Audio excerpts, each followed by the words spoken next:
There is just something about a sunrise in mule deer country. So I'm scouting this area out. Haven't been here for literally years. And the good news is you can cover a lot of ground and get a lot of scouting done from the vehicle. The bad news is a lot of it is over 2 kilometers away, and yesterday we had just a cracker of a storm, and there must be humidity in the air because I just cannot get a focus past about 1 kilometer. So it's actually really frustrating because I can see the deer and I can sometimes even tell if they're bucks or not, but that's pretty much it. It makes it pretty tough, but still is really nice to be out here.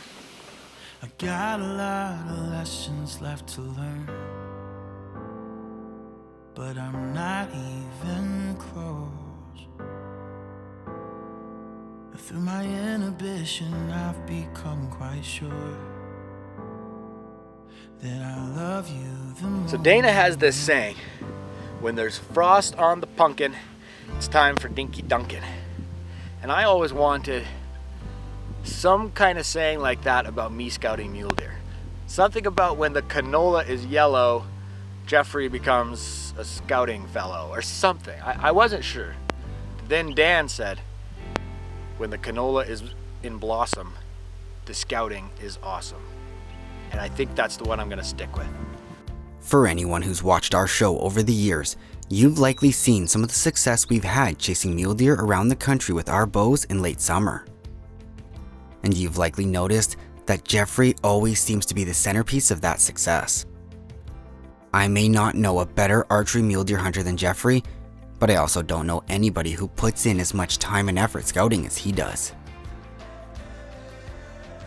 This past fall, both Jeffrey and his wife Missy held coveted draw tags for a really good zone in southern Alberta, and they were determined to track down as many quality bucks as possible to ensure that they were in position for the opening of the season.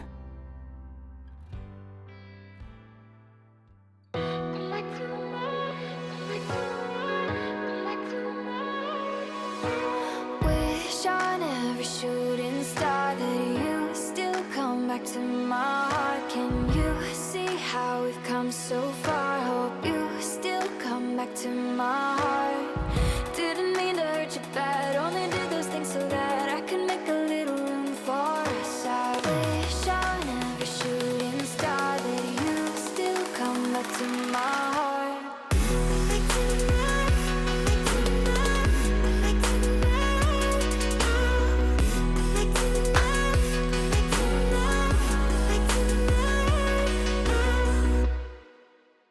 Fatal Impact is proudly sponsored by Wood Wheaton Supercenter, Rexbid Broadheads, the MD of Bonneville, Hoyt Archery, Weatherby, Deluxe Wall Tents, and Wapiti River Outdoors.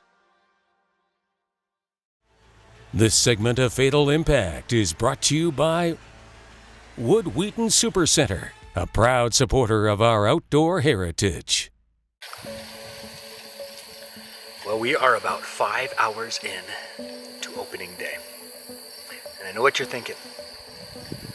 You're thinking, are you going to make any effort whatsoever to not appear homeless on national television? And the answer is no. But thanks for asking. It's been a good morning so far. Really good morning, in fact. Saw some great deer, a couple bucks probably pushing 170, which we're actually gonna try to go find again. And not only that, but I saw one of my target deer, deer number 2 on the list. We already have a hunting story. A couple hours into the season, I came up over the hill to a flat spot and I imparted a little wisdom with Missy. I told her, you see that little spot there? That's the kind of spot you need to look at. Glass, a buck could be hiding there. So I kind of pulled up my glasses, and you know, you never can be too safe. Walked past, and sure enough, he jumps up right out of there. I must have looked right at him. I mean, buckbrush that looked like it was 1.5 feet high, 2 feet high, but there was enough of a hole in there that he could hide, and monster buck. Never did get any footage of him because obviously we weren't expecting him to be there, but that's a big deer.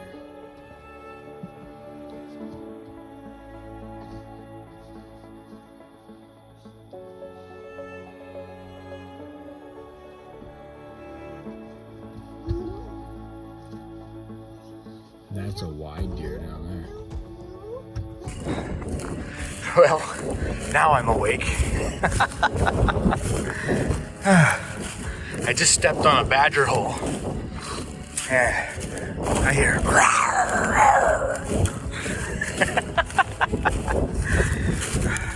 but nothing grabbed me. Nothing bit me.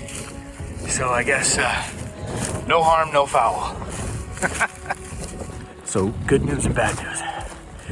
Good news is I hiked in 2.5K, got to my spot, and found the group of deer that I think I'm looking for. The bad news is they're another 2.9 kilometers away.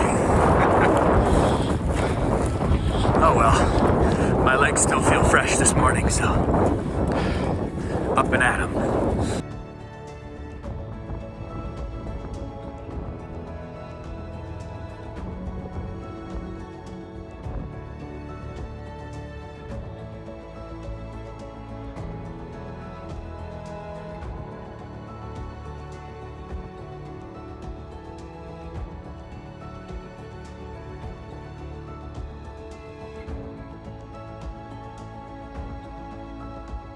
Man, these mule deer will humble you.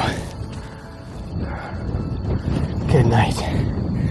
I thought I had them dead to rights in this little brush patch here.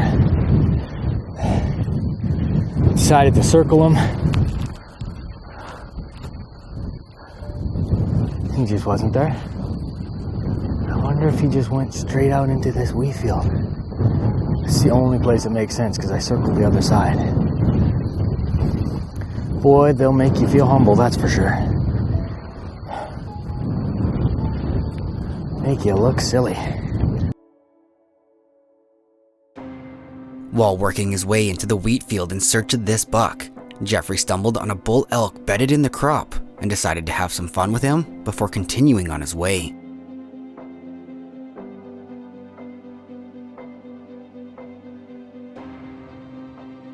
But immediately after busting him from his bed, Jeffrey worked his way over the next hill, and there he was, bedded less than 40 yards away.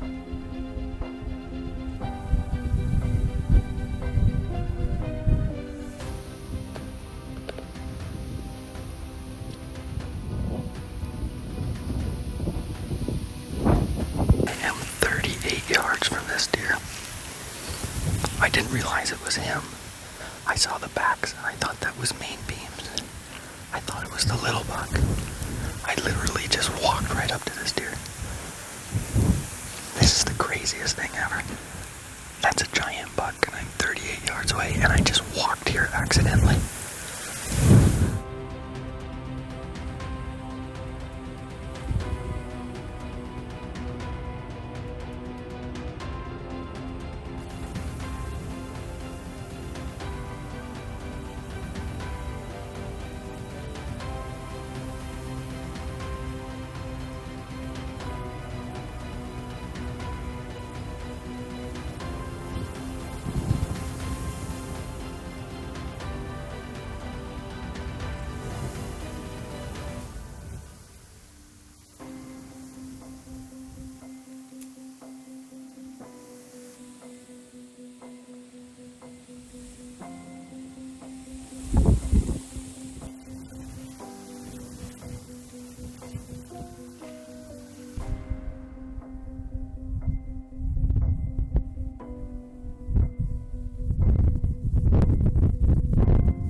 Fatal Impact is proudly sponsored by Scree Gear, Top Notch Taxidermy Studio, Uniro Electric Bikes, Ole Smokes Coffee, Federal Premium Ammunition, High Mountain Seasonings, and Onyx Hunt.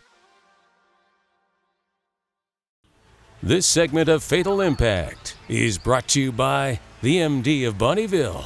Lake adventures happen here. That was so freaking awesome. There is just a swath of blood through this wheat field. I wasn't 100% sure if I was going to shoot him, and when he stood up, there was no doubt. Such a cool deer. Big old deer. And what a cool hunt. I literally just walked up to that deer. I thought he was a different one. He's in the wheat field. I see, oh, he's got a little fork and nothing up front. And then I looked and I chased off this elk that was only 60 yards away. Filmed myself, and then I look again, I'm like, holy smokes, that's not a weak back fork. That's an extra. That's my frickin' buck. And I was 39 yards away. Oh, those backs are incredible. Unbelievable backs.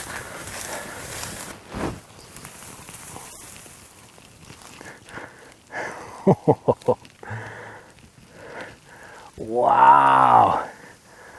What a deer. What a cool hunt. Man, I hit him quite a bit further back than I was planning. I wanted to aim a little bit back. I thought he was a touch quartered, but I couldn't really tell through that wheat till I got up and shot. And he only went 94 yards, so it did the trick. But boy, oh boy, those backs are something else. This is a buck I call Deuce. And because of the G2s, I had decided this year that I would determine some deer that were going to be shooters, and if I found any one of them, I was going to pursue them. And this guy was on the list for obvious reasons, and man, oh man, am I ever glad I found him in this wheat field. So random, so awesome. As Jeffrey was spending the remainder of the day getting his buck taken care of, Cory and his good buddy Matt Shaw were once again combing the prairies in a different zone in search of a giant muley buck for themselves.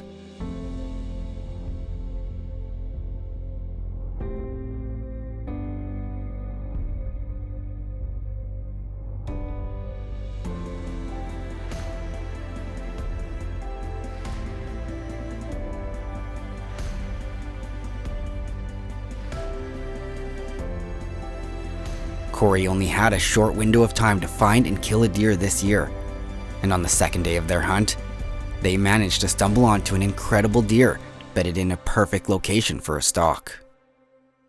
Alright,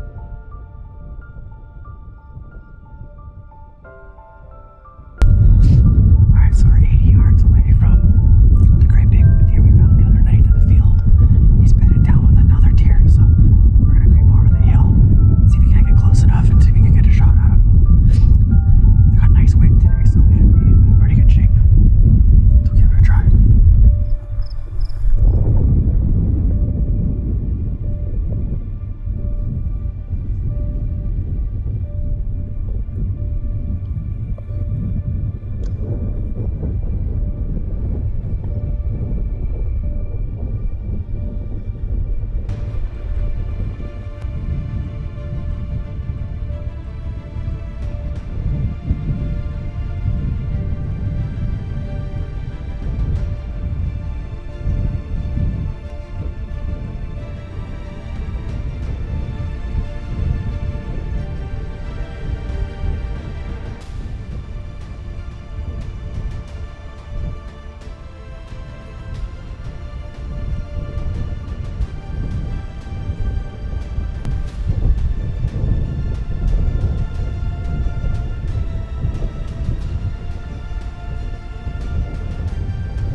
at this. 10x them. That deer is so big. Dude. This segment of Fatal Impact is brought to you by Scree Canada, rugged hunting clothing for Canada's terrain. This segment of Fatal Impact is brought to you by Tourism Saskatchewan.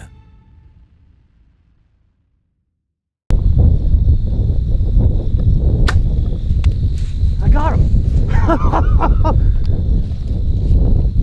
Dude, I smoked him. Dude, look at this. 10x them. That deer is so big. Dude. Holy smokers. That thing has an unbelievable frame, man. Holy smokers, dude. Dude,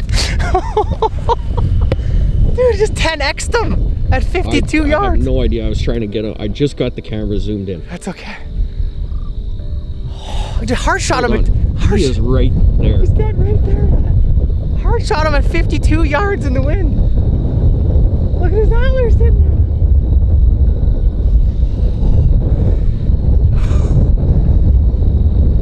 I don't even know what to say, man. I'm speechless. Look at those antlers. Dude, man, that G4 is insane. That G4 is huge. Look at the brown tines on that thing. Holy smokers.